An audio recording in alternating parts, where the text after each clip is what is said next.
हिंदू धर्म में अमावस्या तिथि का विशेष महत्व है और इन सभी अमावस्या तिथियों में से ज्येष्ठ मास की अमावस्या को सबसे महत्वपूर्ण माना जाता है। इस बार की ज्येष्ठ अमावस्या के दिन तो और भी विशेष दुर्लभ संयोग बन रहा है। 13 साल बाद ऐसा दुर्लभ संयोग बन रहा है कि जिससे इस दिन का महत्व और भी अधिक बढ़ गया है।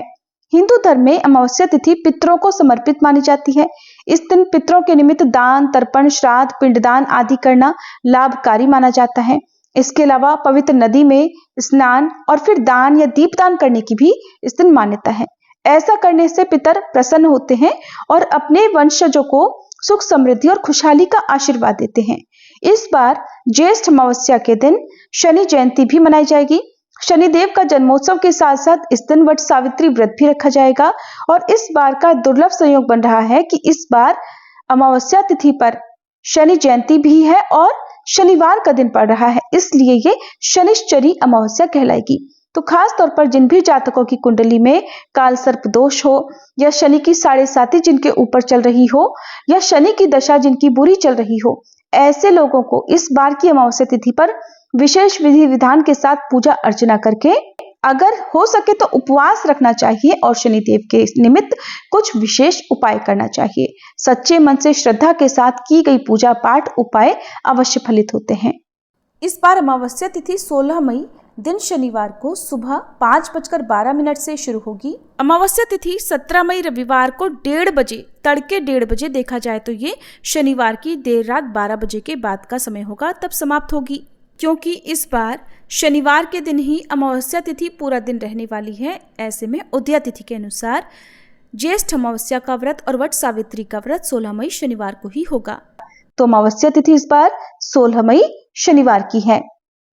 16 मई शनिवार को सूर्योदय होगा सुबह 5:49 पर और सूर्यास्त होगा शाम 6:57 पर। इस दिन ब्रह्म मुहूर्त सुबह 4:12 से 5 बजे तक रहेगा।